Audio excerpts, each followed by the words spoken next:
वाचवायचं असेल तर केमिकल वॉटर बॉडीजमध्ये जाणार नाही, तर वॉटर बॉडीज वाचणार आहे, ग्राउंड वॉटर वाचणार आहे, नद्या वाचणार आहे, तलाव वाचणार परिचय सांगा ना.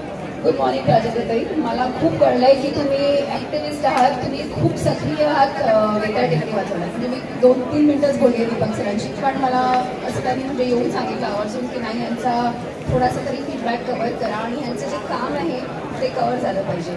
तर तुम्ही थोडंसं तुमच्या कामाबद्दल बोलाल का?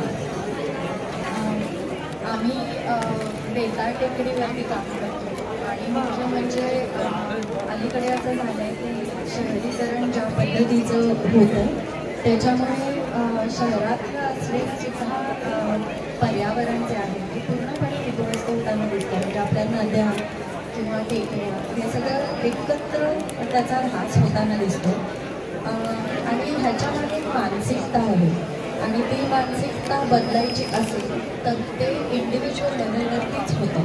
म्हणून तुम्ही हा जो प्रयत्न करताय हे फार महत्त्वाचा प्रयत्न आहे, कारण हा लोकांना एक वेगळा विचार देतो की तुम्ही तुमच्या घरापासून सुरुवात कशी करू शकता.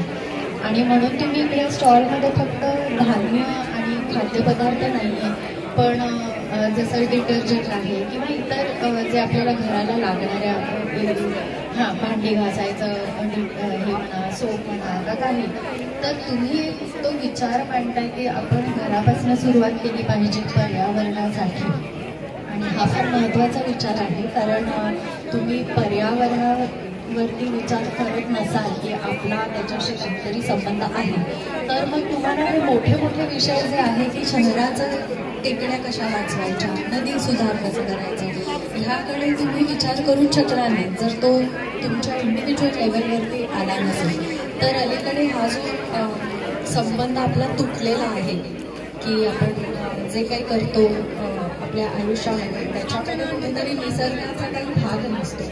आपण बाहेर पर्यावरणात असं मुद्दाम अगदी हॉलिडे म्हणून जातो, पण त्याचा आपला असा काही संबंध नसतो. 2 दिवस सुट्टी एन्जॉय करतो आणि अजून कचरा करू येतो. हो, तर म्हणून ती सुरुवात अशा कुठल्या एक्झिबिशन आल्या की आपल्याला दिसतं की बरं माझ्या घरी मी वॉशिंग मशीनमध्ये सुद्धा हे डिटर्जंट वापरते, त्याच्याऐवजी असं काहीतरी ऑर्गॅनिक जेणेकरून नद्यांवरती सगळे ताण कमी होईल असं का नको.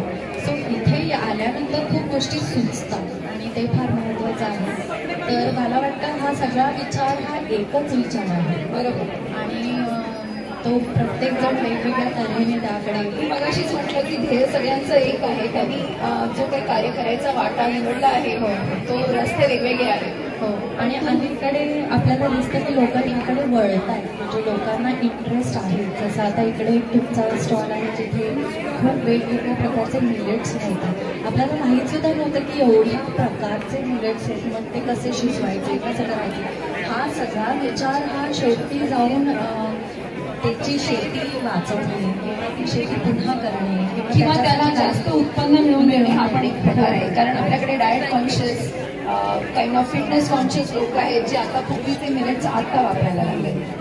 तुमचा जो प्रवास आहे काय टेक्निक वाचवणे याबद्दल काही बोला. तर आपल्याकडे आता असं दिसतंय की जसं शहर वाढते तसं वेगवेगळ्या ठिकाणी आपल्याला आपल्या घरी मुलं असतील किंवा सिनियर सिटीजन असतील किंवा व्यायामासाठी किंवा अशा जागाच उरल्या नाही की जिथे आपण जाऊन एक नुसतं विरंगुळा एक भाग आहे, पण आपल्याला शारीरिक आणि मानसिक स्वास्थ्यासाठी ज्या जागा लागतात. तर बेताळ टेकडी ही खरं म्हणजे खूप मोठा परिसर आहे. म्हणजे न्यूयॉर्कच्या सेंट्रल पार्कपेक्षा सुद्धा दुप्पट आणि त्याहून जास्त असा तो परिसर आणि ते सगळ्या पुणेकरांनी एकत्र येऊन बनवलेले जंगल आहे, जसं मॅनमेड फॉरेस्ट म्हणून. तर त्याचा कुठल्याही पद्धतीनं ऱ्हास होऊ नये, कारण ह्या टेकड्या आणि नद्या सगळ्यात एकच सिस्टम आहे. म्हणजे तुम्ही जसे वॉटरशिप सिस्टम म्हणतो तसं नद्या आणि टेकड्या ह्या जोडलेल्या आहेत. तर जसं नद्या सुधारायच्या असतील तर टेकड्याही आपल्या वाचवायला लागतील, कारण अलीकडे सगळ्यात मोठा प्रश्न शहरांना असा आहे की पाणी कुठून मिळेल. जसं आपण बँगलोरचं बघतो तर पुण्याची वाटचाल सुद्धा बँगलोरच्याच दिशेने झालेली. तर आपण पाण्याशिवाय नाही जगू शकत. आपण एखाद्या फ्लायओव्हरशिवाय जगू शकू, रस्ता नसेल तर रस्ते आपण मार्ग काढू शकू, पण पाणीच नसेल शहराला तर तुम्ही कसं ते आणू शकतो. तर म्हणून ह्याचं सोंग करता येतं. तर आपल्याला जे आत्ता वाचवता येतं आहे या शहरीकरण करण्यामध्ये विकास किंवा वारसा असं न करता वारसा जपणारा विकास करावा असा आम्ही एक विचार तिथे मांडतो. आणि खूप लोक याला जोडलेली आहेत. पुणेकरांचा खूप याला पाठिंबा आहे की आम्हाला ही टेकडी काहीही केल्या वाचवायची. एक जो मोटिव्ह असतो काही कार्य करताना किंवा जसं तुम्ही जोडतायत लोकांना हा इन्फॉर्मेशन जसं आपण म्हणतो की कचरा पोल्युशन जे काय खूप इन्फ्लेट होतात त्या रिस्पेक्टमध्ये अवेअरनेस किती इन्फ्लेट होत आहे. कारण हा इन्फ्लेट होणं आजची गरज आहे. कचरा पोल्युशन ऑलरेडी इन्फ्लेटेड आहे.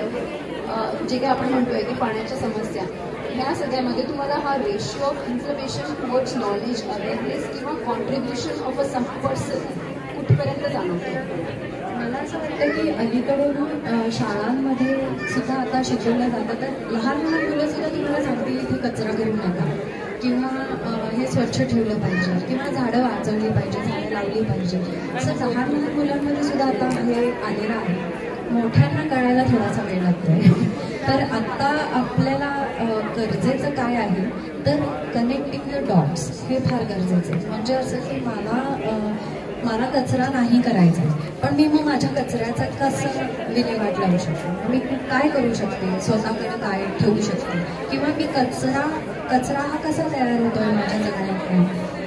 हे कनेक्टिंग द डॉट्स आहेत. म्हणजे लोकांना आता जोडायची गरज आहे की तुम्ही हे केल्यामुळे नदी खराब होते, नदी खराब झाली तर टेकड्यांवर कसा परिणाम होतो, टेकड्यांवर परिणाम झाला तर नदीवर कसा परिणाम होतो. तर हे